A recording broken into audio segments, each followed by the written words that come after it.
پیر بندیات جمع مردی مجموعہ ارشادات مقدس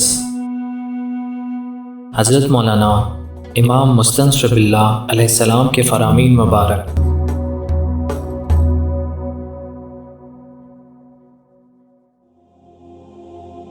خدا کا محل اور تخت۔ حدیث قدسی ہے کہ میں اپنی زمین اور آسمان میں نہیں سماتا ہوں، لیکن اپنے مومن بندے کے دل میں سماتا ہوں۔ نیز حدیث نبوی ہے کہ اللہ تعالیٰ مومن کا دل اللہ تعالیٰ کا عرش یعنی کہ تخت ہے۔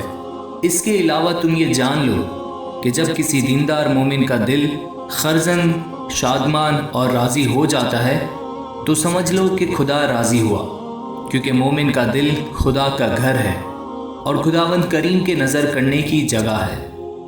اے مومنوں اور اے پرہیزگاروں، خداوند ہر اس شخص کے دل میں اپنا مقام رکھتا ہے جو مومن اور پاک باز ہو، جس میں کینہ، عداوت اور دنیوی محبت نہ ہو۔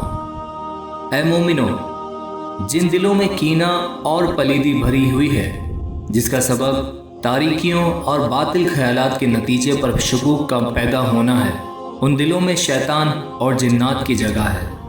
اس کے برعکس وہ دل جو صاف، پاک اور حقیقی محبت والے ہیں، جن میں کسی سے کینہ و عداوت اور دنیاوی محبت نہیں اور خدا کے خیال کے سوا کوئی اور خیال نہیں، تو ایسے دل عرش الہی اور مقام ملائکہ ہیں۔ پس اے مومنوں، اپنے دل ہی میں خدا کا مشاہدہ کر لیا کرو، اپنے دل کو ہمیشہ صاف و پاک رکھا کرو۔